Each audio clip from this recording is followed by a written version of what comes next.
Just quickly checking my sound, if you can hear me. Yes, I can. And you? Yes, I can hear you perfectly. Perfect.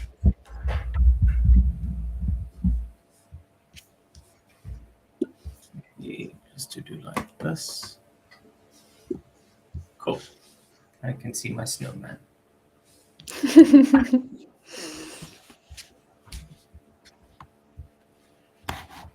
Okay, yeah, I think. So, should we be live already? I am not sure. Are we live? I think we are.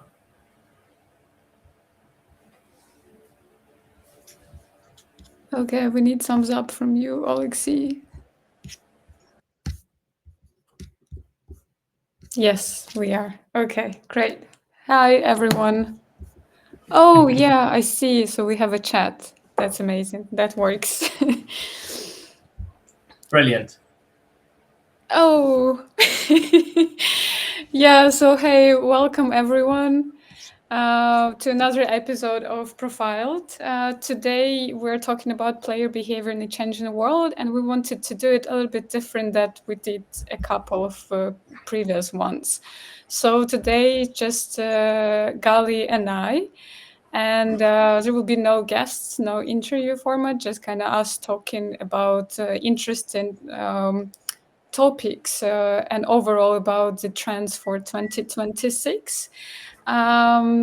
Amazing that I can see all of your comments. I love it so much. Thank you for showing us that you're here. So you see, we're a bit in a Christmas mood, and nice to have you all here today. So I think it's awesome that we call this a fireside chat, which obviously is like the whole warmth of festive.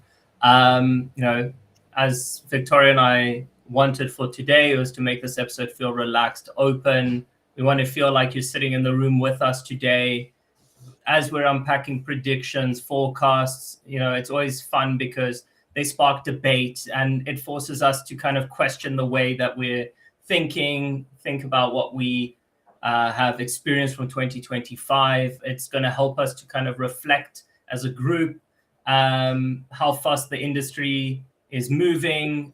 And I think today it's more just about sharing thoughts, comparing perspectives, really inviting you guys watching now to contribute as well. You know, some of the predictions I hope will surprise you guys. Some might worry you guys. And maybe some will just give you some ideas to take back to your teams. And I think on that note, we can just begin by opening the floor today with the first question. Yeah, okay. So to open up the conversation, let's start with just quite a simple but also very difficult question, I would say. So, Gali, if you had to choose one headline for the year ahead, something that, you know, could sum up where our industry is heading, what would it be? I think if I had to choose a headline, it would probably be something like this, that 2026 is going to be the year that operators finally realize that loyalty has little to nothing to do with luck and everything to do with strategy. So we're entering that cycle where engagement, emotional connection, and community, I believe, are going to matter far more than just, say, speed. Well, what about you?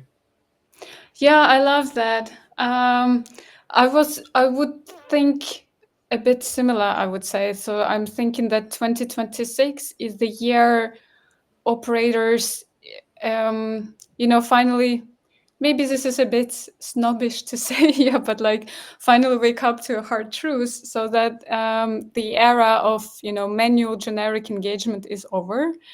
This is the time when personalization matures and loyalty becomes more human. So it can't just be a basic segmentation, generic CRMs, you know. Technology will not isn't optional anymore, and it is the price of sustainable unit economics, I would say. So this is very exciting to be in 2026 because it seems like it's gonna change a lot. What do you think? I completely agree. I think we're moving into a next phase as an industry. Long have we relied on these manual, tedious, drawn-out processes, and I think we're entering a very uncharted space as an industry. We finally have almost all the technology that we need in order to advance, evolve. I think a lot of it is unknown. I think there's a bit of an apprehension as an industry about exploring something new, or even more so being the pioneer, to be the first to try something and go. But I'm very excited, and I mean, I'm very privileged to be in that position that we are exposed to a lot of these innovations from a consultancy standpoint. So I'm very excited for what 2026 is going to bring.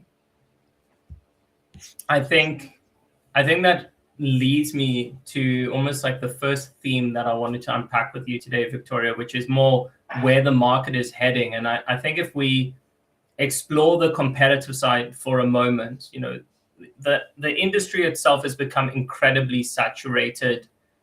Players now are, I would say, spoiled for choice. And how to be relevant, especially when, for 100,000 euro, you can pop up a casino overnight. How do you stay relevant? And this is the question, when everyone has the same tools, same technology. I mean, you're the technology expert in the room here. How do you stay relevant? That's an amazing question. And I think that's going to be also the headline of 2026, because really there are so many new online casinos popping up every month that, it's hard to catch up. So coming back to how to stay relevant. So for me, to stay relevant is by being memorable.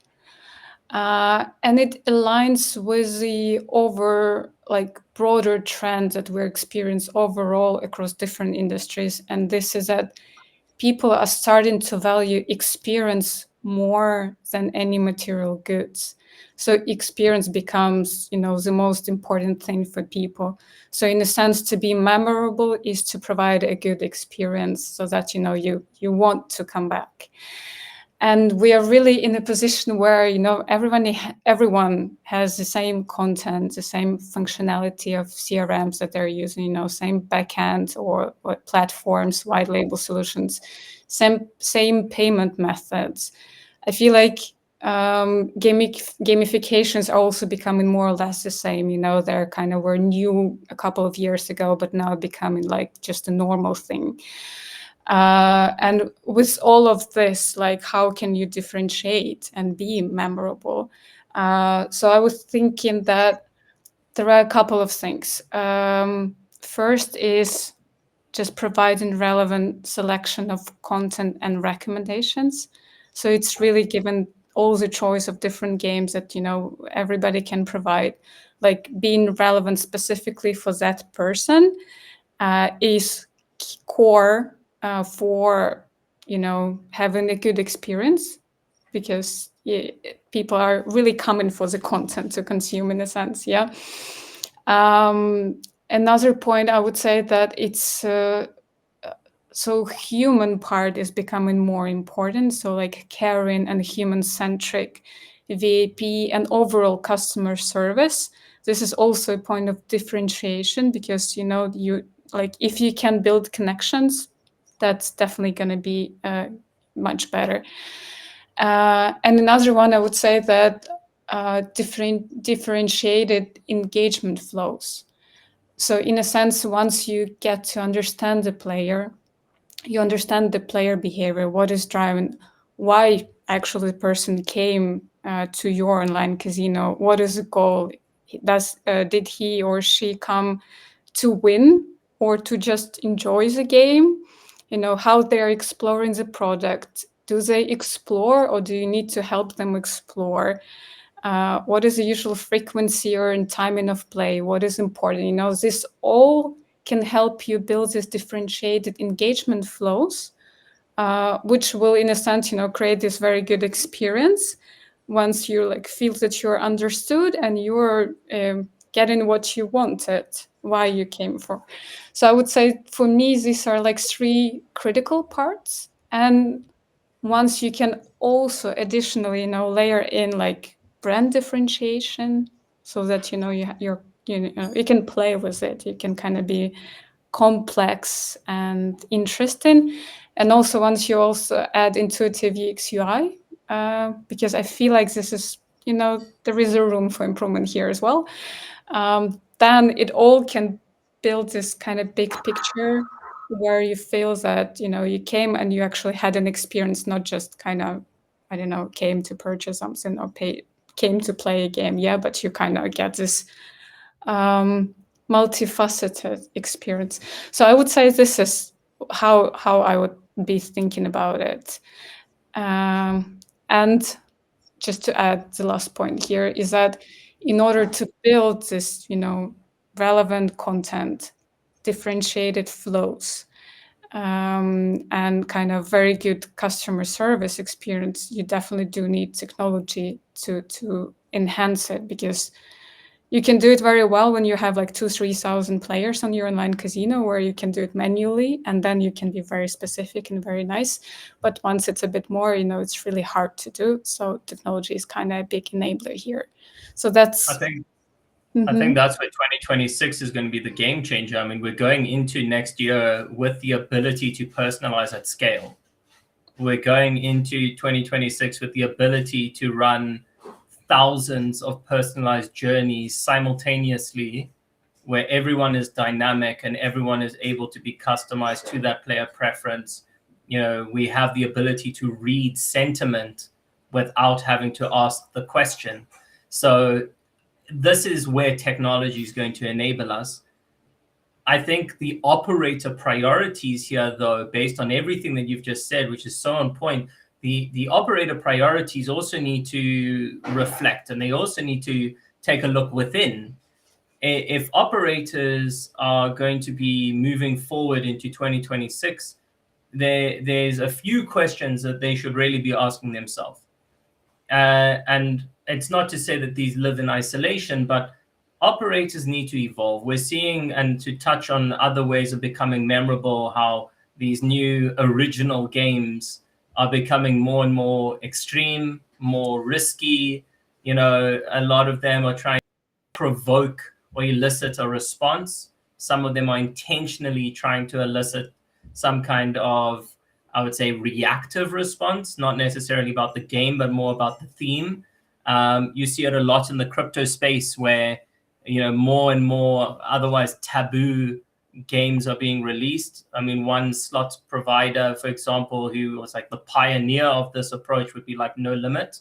And the reality here is operators, when they're looking to differentiate, it's about that prioritization. It's the pivots for 2026 that they need to consider. So if I'm the operator, the question I'm asking myself is, do I focus on automation? Do I prioritize personalization? Do I double down on compliance and regulatory protocol? Do I invest in that experience? And I think the answer here is yes to all of it. But in a different proportion, depending on where you are as a business and where your strategy is and how you intend to capture your audience. And I think that's exactly where operators need to go into this with, is that mindset of questioning themselves, but also trying to prioritize and to build those strategies to pivot in 2026, where maybe 2025, there were gaps and shortfalls that they didn't quite address. Yeah. So, it seems like it's a hard job to be an operator these days and these years. There are so many questions that you need to answer and you need to focus on. However, even on my experience, I think everybody had such ways, if you're trying to have too many priorities, it's really hard to move significantly further. So typically you just move like 1 inch in all of the direction, but you don't have any breakthrough. So kind of prioritizing is a big thing in order to actually, have an excellent thing, at least, in one area. So I would say that I'm just thinking in terms of like how I would be probably approaching this question, like what do you need to focus on: automation, personalization, or compliance, or customer service, or there are kind of 10 more questions that you might have. And it's a hard thing, and probably a good thing to ask yourself and each operator is like what is the biggest blocker that doesn't allow you to grow, and then maybe just start from that, and again, if you can put a number, like evaluate how much money you can unfold by removing this blocker. This is your prioritization. Yeah, so I'm just kind of put in this head of operator. Understand that I would be probably overwhelmed as well. However, Oh, I mean, yeah, there's so many layers to the conversation. I yeah, mean, I had this conversation earlier today where most of these layers don't ever intersect, or they mm, do, but the teams don't collaborate, or there's this obvious divide that no one really wants to take ownership of. And we've seen this in so many scenarios where there's this unnecessary internal friction because someone does something, another team does something else, and somewhere in the middle there's this gap. And I think that that's something that, as a customer facing operation, we also need to learn how to prioritize. We also need to learn that collaborative strategy. We also need to understand how do we balance. yeah, definitely, definitely. And balances this human and technology part is kind of another complexity added into this conversation. Yeah, so I would probably think that, like, first, definitely. So for me, I'm always thinking about such thing like building a house. Yeah, so first you need to lay a foundation in order to build everything else. Because if you don't have a good foundation, then everything can be hectic and at some point might fall off. So for me, foundation is probably this exactly like tech infrastructure. In terms of like, are you stable? Are you scalable? Are you secure? And do you have like all the must-have providers in order to kind of have everything, like game providers, like payment methods, because without it just doesn't work at all. And then you kind of can build the walls. And walls is probably more like, I don't know, data, where like part of technology and part of people, because you do need, with people building this whole thing. Um, and then you're kind of thinking about all of the beauty stuffs, which are kind of helping you to do all other things. So probably for me is more like just understanding that you have a very good technology is very, very important, because if you have a stable infrastructure, if you have all the data, then everything else is much easier.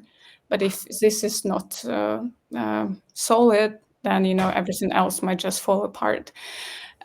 So that's more like a technology perspective, I would say. However, people part is kind of another thing.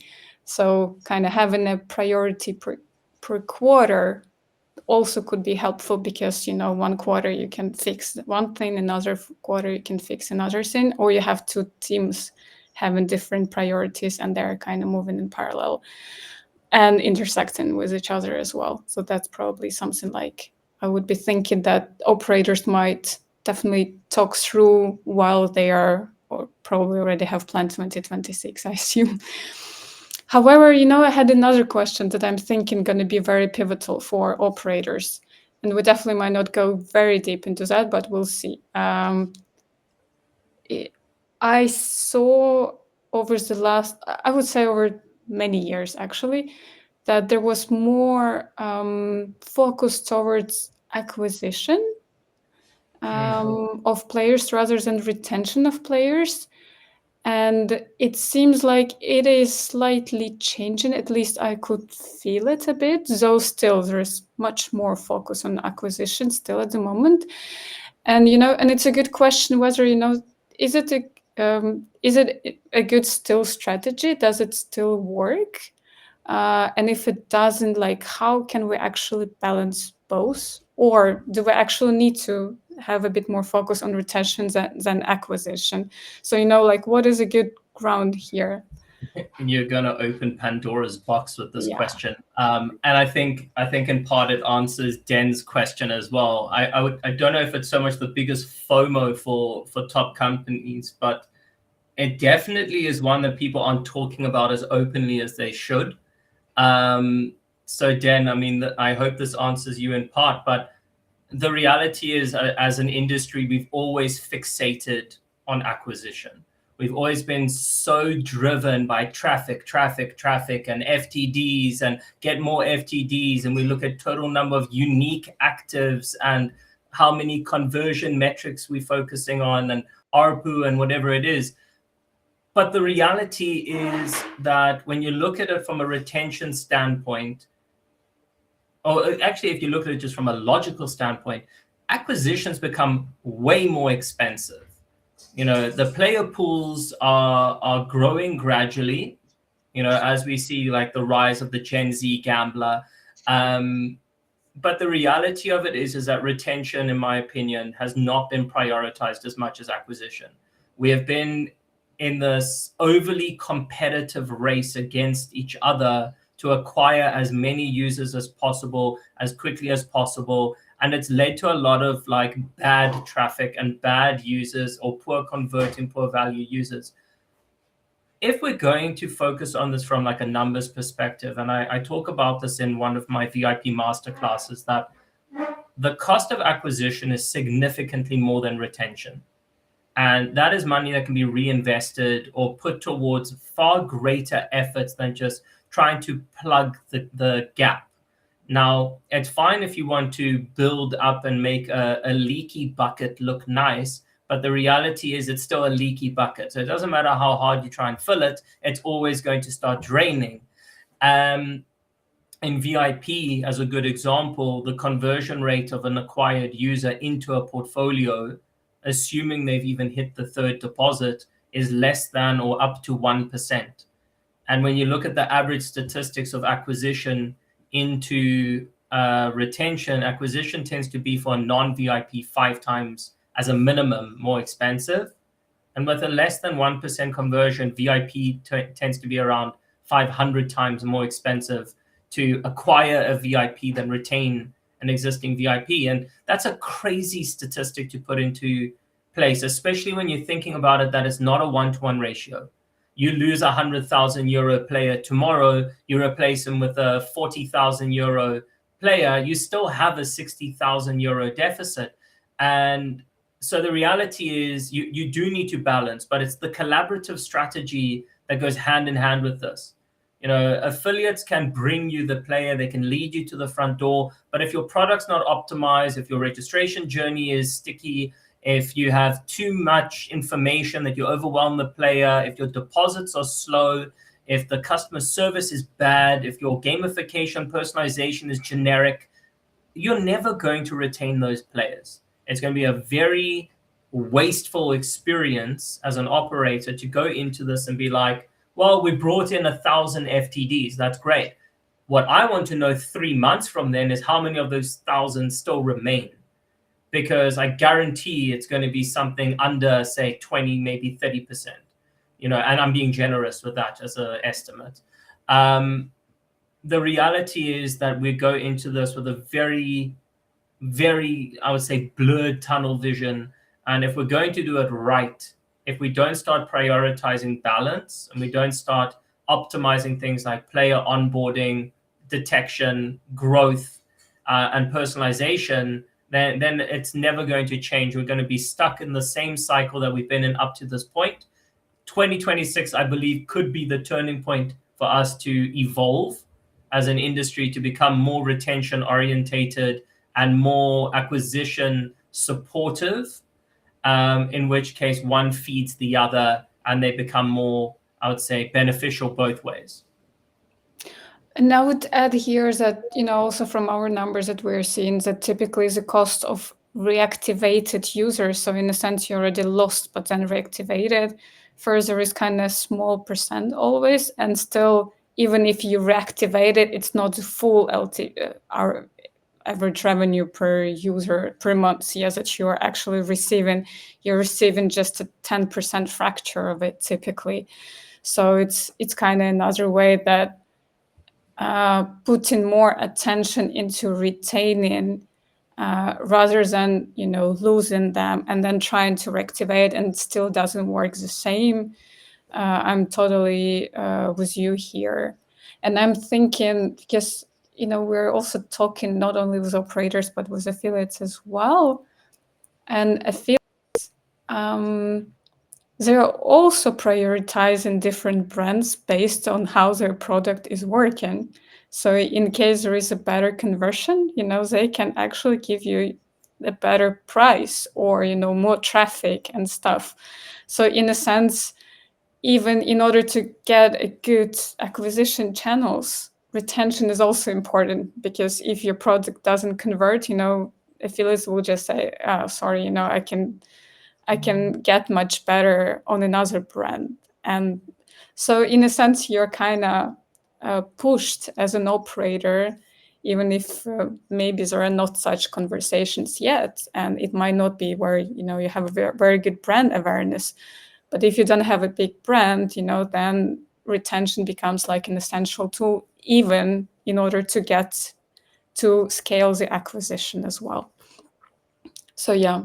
So that's an interesting question, and I'm very interested to see like how 2026 will be unfolding for them, because like within our product line, acquisition is more interesting for most. Like retention is like, we're already doing it, everything is fine, and we're like, oh, it can be better, but yeah. I think it also influences the affiliate quite heavily when we disregard retention, especially for those that are using like rev share models or hybrid models, because at the end of the day, what is an affiliate looking for? They're looking for consistency in their referred traffic performance. They're looking in ideally growth in that traffic performance, which either comes from consolidation or from further investment because there's confidence from the traffic and from the player. If you're not going to be prioritizing retention, the affiliate is simply just going to go elsewhere. The relationship between operator and affiliate has always been a bit, friction filled. And it's always been a case of us and them. There's a big trust factor there that I'm not going to unpack right now. But the reality of it is that retention has a positive ripple effect across the entire ecosystem. But most importantly, we're talking about player experience. We're talking about the user journey. We're talking about, brand representation and brand reputation at the end of the day. So if your players like what you're selling and your reputation, exceeds expectation, more and more people are going to be drawn to working with you. More and more people are going to want to work with you because your brand is synonymous with a good user experience, a high-performing brand. And ultimately, what does that translate to? More partnerships, more collaborations, better rates, better performance. It supports across the ecosystem. So I think it would be very short-sighted of operators to only prioritize one or the other going into 2026. But I think they need to make this an expansive focus where it's not just us and them. Treat your affiliates like you would your VIPs. Treat your players and every player like a VIP. You never know who walks through the door, and try and obviously optimize wherever you can. Yeah, I totally agree with here. So I'm thinking, given all this conversation, is like if you had one strategic message to operators for 2026, what would it be? Like just to sum up a bit of this discussion that we had just now. I'm putting on my consulting hat for this answer. It's definitely going to be a case about empowerment. Empower your teams. If operators cannot scale their people, then they're not going to be able to scale loyalty. It's as simple as that. If their people don't grow with the brand and they don't grow in mindset and they don't grow in strategy, loyalty is not going to follow. So if we can optimize and empower teams to be able to scale, I believe loyalty can be scaled proportionately as well. I love it. You? Yeah, I love it. Because anyway, people at the end are those who, build everything and push forward as well. So you see, your message is more about like empowering the people of the teams. I think my message would be a bit more about being player centric, sorry, being a bit more outwards and looking at so like be player centric. And I believe that this is all that matters, because it also includes like all other things, like, make sure your tech is right, make sure you're moving towards personalized experience and providing it. Make sure that your people understand like why it is important, and kind of move the whole company towards this direction.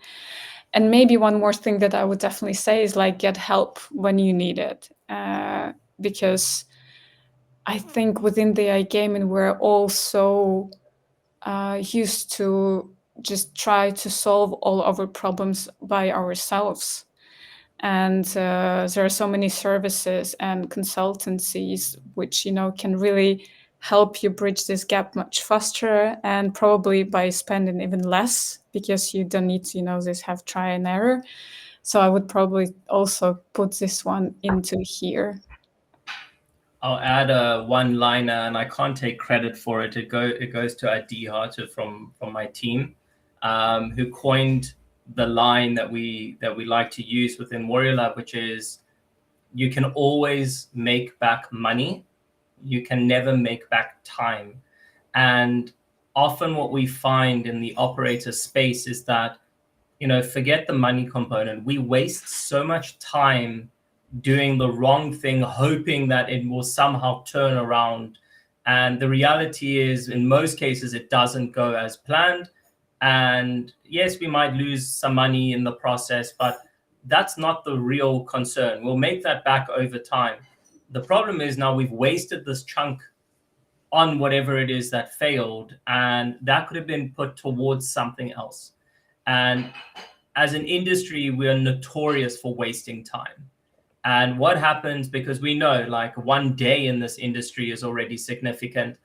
If you're going to waste weeks or in some cases even months developing or optimizing or doing something without actually sense checking who you're doing it for, or actually A/B testing or trying out in a more micro segment or whatever it could be, the reality is that someone else is going to do it right before you. Someone else will be first to market. Someone else will be the first to scream about it louder, quicker, more effectively than you. And the reality is, if you're not prepared to ask for help, and I love that point, and I'm so happy that you mentioned it, is someone else is prepared to ask for help, and someone out there is going to get that difference in perspective, and they're going to challenge their internal thought processes, and they're going to go live with something more impactful, quicker, more effectively, and more long-term thinking put behind it. And that's another perspective that I think we can take into 2026 is, we need to drop the ego. We need to embrace that change is going to be inevitable. Technology is going to make sure of that. So either evolve or get left behind. And the reality of it is, those that are prepared to embrace change and ask for help, or utilize those new technologies or get direction from those technologies, I think that's where we're going to see a big consolidation period, especially with regulation now happen within the industry. A lot of brands, I think, are going to fade away. And I think we're going to see a lot of consolidation over the next 2, possibly 3 years as well. Yeah, yeah, I totally agree here. And I'm checking our chat, and I see that we have a third guest, I think, in our episode, which is super cool. Dan, thank you very much for all of your questions. I'm just thinking whether maybe let's pick. Well, okay, yeah, so it's all about retention. Shall we pick it right now before we are moving to Yeah, let's unpack that. I mean, Yes. it ties on a bit of what we've already touched on, and I think the term that Dan's used here, the high trust human community, it's something that forms over time. It's not something that an operator is going to build. And the best use case for this is actually the crypto communities, where you see people rally behind tokenization, and you see people rally behind, community-based, incentives. There's a big community-driven approach when it comes to, say, crypto. But what you're finding is that community aspect formed in VIP years ago as well, through events, through hospitality, through relationships of account managers, through these like face-to-face connections, or even digital connections. But the reality of it is that we are paying attention to implementing these strategies. The difference now, and feel free to challenge or add here, is we're now doing it through technology, and we're being far more informative because we have the data extraction that fuels us becoming more proactive. And through that seamless player experience, word of mouth and referral and all of that starts to build and compound. And that in itself builds community. Interesting. I'm just thinking here about that. So we all know that sport players are more like social creatures, and they do love community and to discuss and talk about it. But with gamblers, this is kind of a bit like not that one way situation. I would say there are some which are like social gatherings, but there are some which kind of rather loners, and they don't want to be talking to other people because it's kind of still a bit might be awkward for them to actually be a part of community. So here is kind of it's interesting. Crypto community, I think this is kind of another creature type of creatures, yeah, because they are already used to, because of the crypto whole thing where you're discussing that, so they're kind of a little bit more used to that. While if we talk about fiat casinos, yeah, this is kind of still a little bit something which is not yet there. So that was an interesting point for me. Like, how do you first? You probably need to understand, whether there is a person who is actually willing to, and then you kind of try to build communities, and that could be your actually channel for acquisition, which is going to be reducing cost of acquisition and will be a retention as well for your brand or your product. So how should we think about it in terms of like community versus loners, and how to navigate that? There's strategies behind that. So in VIP, for example, we have something which we call psychographic segmentation, which is understanding the psyche and the mentality of your segments. The segment that's the loner, the ones we left alone, is aptly named a silent segment. They don't engage, they don't talk, they don't want to speak to you. But if you were to load a bonus in their account at the right time, you'll see that they'll take up that offer, and the behavior will reflect that they have received what you're offering them, but they'll never ever message you. And it's that silent segmentation, that psychographic segmentation, and understanding, your risk seekers, and understanding like your adventure seekers, the people that are happy to come to hospitality, etc. So when you actually break down the psychology of your audience, that's when you actually begin to understand and define, say, VIP loyalty. And that's something I think that the industry still needs to get right. VIP, and take it from someone that handles something like this every day. VIP is something that we are still trying to define. It's something that is battling between new age VIP versus historic VIP. So there's a big legacy component that has existed for, say, 20 years. And only now new age programs in the last 3 years in technology is evolving and becoming far more competitive. So we're moving away from that kind of linear tiered structure, automation, progressive value component into a far more dynamic world.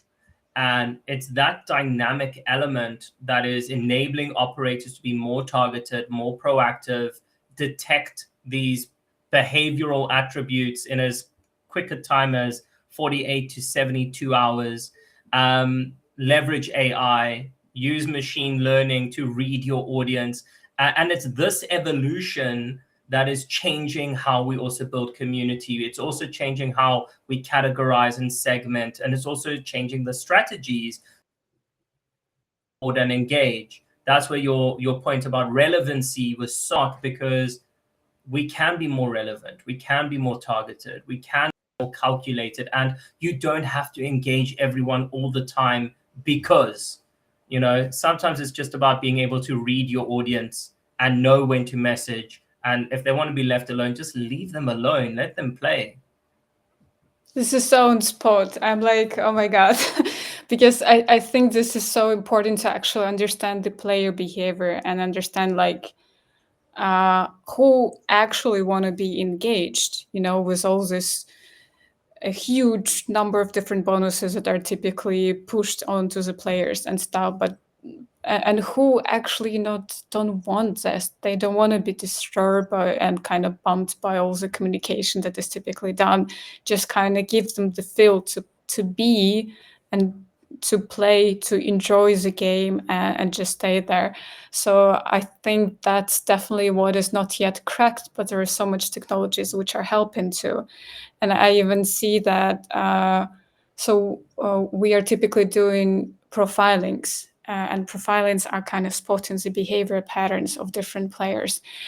And once you can actually do it very fast at the very beginning of once the person actually registered, did the first deposit and started to play, so after the first activity, it is already given so much information so that you can be so much more customized and personalized in terms of how you are moving that person over the product, how you're engaging them. So, and this typically gives quite a good boost in retention, of course, and not only retention, because you're in everything else, like once you give a good experience, all the financial metrics are coming up, are coming forward. Yeah. So for me, it sounds so spot on. We have a very on-point question here that's come from Christian, and I think this is a very good question, just to be conscious of time to wrap this conversation. And I'm going to just read it here, where we're talking about change that needs to come basically from top management of an operator, which is true. What steps would we advise, though, for someone who's not the decision maker in a company to drive and embrace technological progress and at the same time personalize retention in their daily work? This is something I encounter in almost every consulting project, which is, firstly, you need to have a willingness to change. And it's something that generally comes through demonstrating value. Most people in general are reluctant to change because, firstly, to change requires work. There's an investment, both financial and in time. And unless you can argue what the ROI, the return on that investment is, the reality is most people will not move to change because there's comfort in the familiar. There is, I would say, routine in the known. And how do you incentivize or encourage change when you're not the decision maker? You need to, the way I always tell people I work with, you need to tell the story. What are you trying to change and why? you need to identify the problem. You need to identify what tools and solutions you have at your disposal right now versus more optimal, more technologically sophisticated, efficient options that could be out there. Like, go and attend demos, go and be proactive, find the solution, do the work for the decision maker, and then present options. Never come with just one option. And the reality is that what you'll find, especially with technological advancement, is there's solutions there that are going to save you more than just money. And if you look at it from, say, a VIP perspective, and you start looking at how, take AI that is computing big data and it's saving hours, if not days worth of work. And that time can then be reinvested. That time can be put towards relationship, retention, acquisition. And the money that comes from that efficiency, that's your ROI that can be reinvested. So the ripple effect is endless.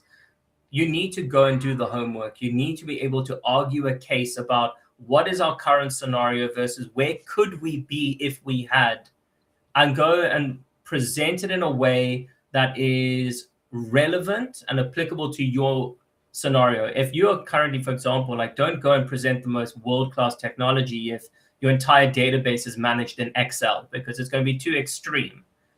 Baby step it, break it down, and then go and present it in a way of what is attainable and what's not. If your decision maker comes back with a straight up no, probably not the best decision maker to be reporting to, but that's a conversation I'll keep for another day. But the reality here is there should be an alternative. And if they push back, then ask for the alternative if you don't get one. That's my 2 cents. I don't know, Victoria, if you've got anything to add to that. I just came back into my memories when I was a consultant myself, and when change, pretty much when we as a consultancy come into a big company and, trying to do the changes, how difficult it is.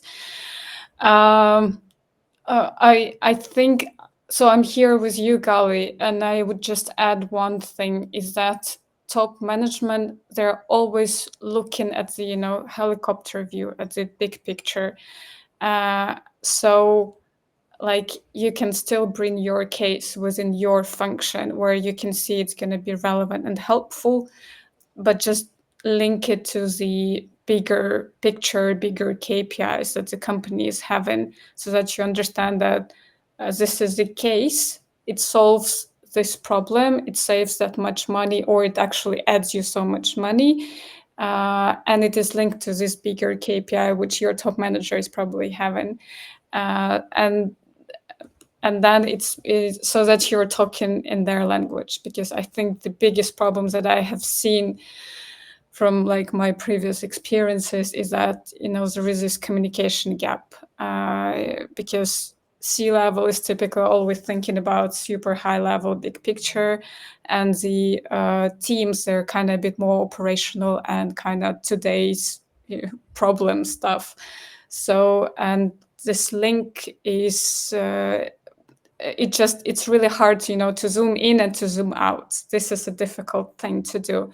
So here, probably, if you want to push it up, it's it might take a bit of time, but you need to zoom out to see the big picture and then kind of tell a story, and then it's probably gonna work very well, because it's also going to be aligned with their KPI and they're willing to push it as well. The only thing I would add there as well is ensure that this is a dialogue. It's not a one-way conversation. It needs to be receptive. It needs to be engaged with. You also need to be open to feedback or even challenge. That if someone, looks at your perception or looks at your perspective and challenges you, you also should be able to either push back or argue your case from their perspective. So try and explore it from a holistic perspective, not just your own. And I think that pretty much wraps that conversation. So Yeah. we're nearing the close for 2025.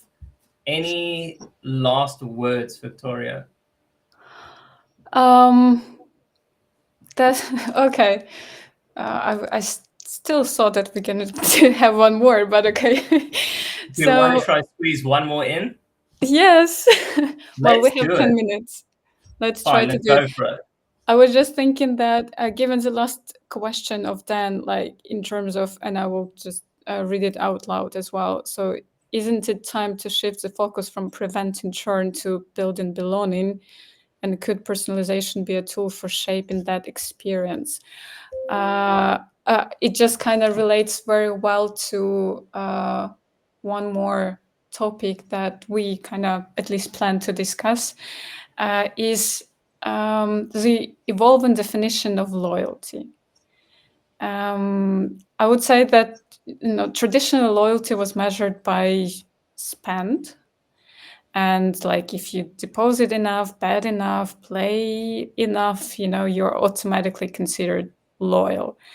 However, given like all the developments and technology where you can actually also be a bit more comprehensive about what is going on, with the players and their behaviors. So today, loyalty probably looks more like consistency, emotional connection, that they're predictable in their behavior. There are certain interaction patterns, and ultimately, it all sums up with trust. Yeah, and so one of the things that I'm thinking could be also quite an interesting view to look at is that we were always talking about VAPs, and VAPs kind of, got all the attention. However, there are also players which, have stable, moderate spend, strong relationship, and quite loyal. So isn't it a possibility, and this is more like for discussion, that operators might also start rewarding such behavior, like rewarding also, and rewarding doesn't mean just push them with bonuses. No, it's a different thing. Kind of maybe besides VAPs, there are also this quite a big chunk of players which are loyal. They're good, they're stable, they're moderate, and it would be also a good thing, to respond to them, to help them stay engaged, and we can recognize them based on like how they're participating in challenges, how they're responding, how they're giving feedback to your product, for instance.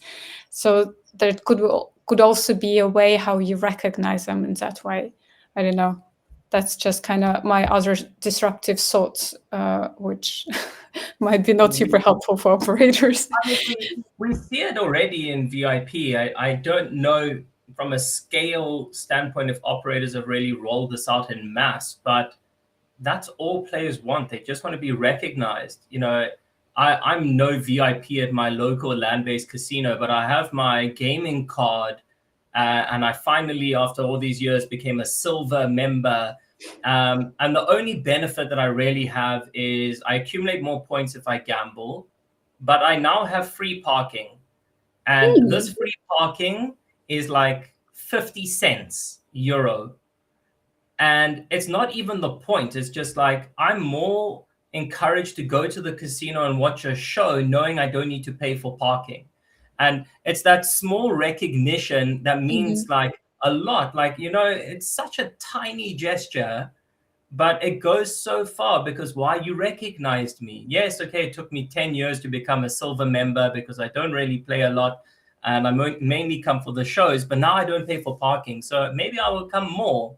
What happens? Now I eat in your restaurant, or I go and I watch a movie, or I go to the arcade, or whatever it is. So I'm going to spend money in your establishment anyway. It's no different to online.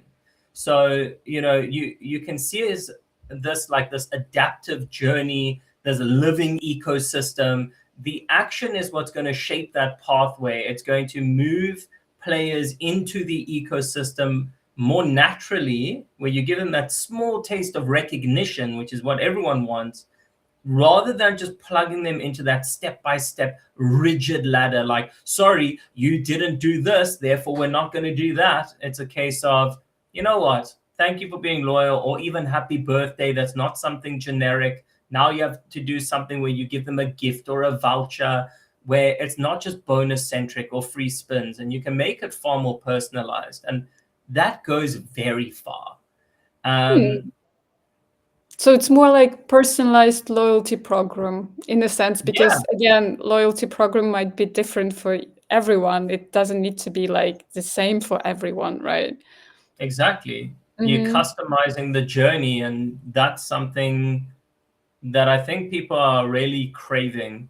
The most common loyalty program is still, and probably always will be, the tiered progressive program, but custom loyalty and custom journeys, bespoke experience, even if it's not VIP specific, can rather. Why? Because it's unexpected. And players that encounter something a little more personalized are probably the ones that are going to stick around longer or potentially evolve into your future VIPs. Yeah, I like it. I think, given, like, again, if we're looking at the broader picture, yeah, that people feel very lonely overall, yeah, and being a part of this social, and you don't need to be a part of community if you don't want to, but just kind of having a belonging and kind of having a small recognition that you're being seen.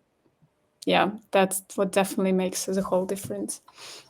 Give them the option to participate. They don't have to, but at least it's there, and I think that that's something that we forget. It's a case of, well, if it's not there, no one's going to ask for it. Well, that's a very outdated way of thinking. It's more of a case of, if it's not there, they'll go somewhere where it is.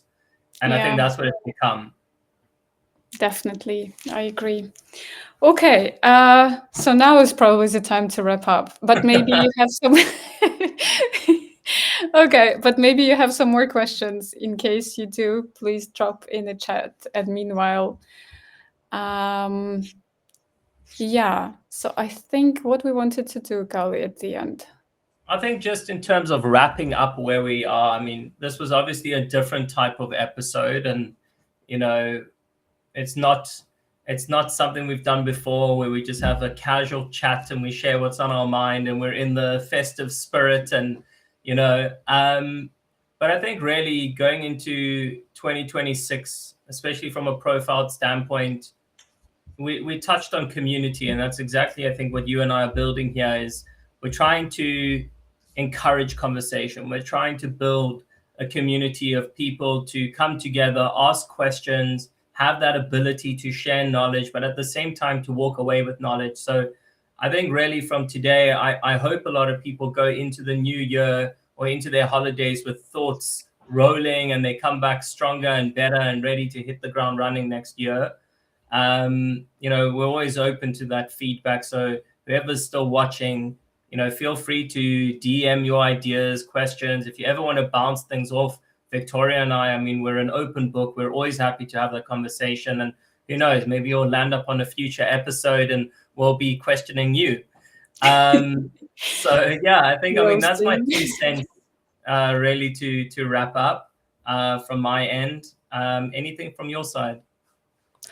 Yeah, I just also wanted to say thank you. It was a very spontaneous start of the profile, and it feels very cool and very interesting. And we're happy also for all your contributions and questions. So if you have something in mind that you would be interested to hear more, definitely just DM us, and we'll try to cover, because this is how we are, in a sense, thinking about our next episodes, like what could be interesting for us to talk about, and kind of bring somebody who can enhance our thinking and overview overall. So yeah, and maybe so for the last one, since I don't see any questions further, so maybe like just again, I'm just thinking that, given this is a New Year's Eve almost, and we're moving into the next year, like what would be one sentence that you would end this conversation with? I think my last sentence would be, to challenge the norm. Look at what you're doing today, go out of your environment and see what others are doing, bring it back to your environment and challenge what you're doing. I love it. Yeah, that's a good one. Definitely. I think we all need to do that more often. Yeah, I think that goes within as well. Yeah. But the last thing to add, guys, before we say goodbye for 2025, there is going to be another episode in January. It's going to take place before ICE, so mid-Jan. So stay tuned, enjoy your holidays, be safe, Merry Christmas, Happy Hanukkah, and all that jazz. And we'll see you in 2026. We'll see you. Have a great Merry Christmas and Happy New Year, and a bit of rest for all of us. Definitely. Yeah. Bye-bye. Cool. Thank you.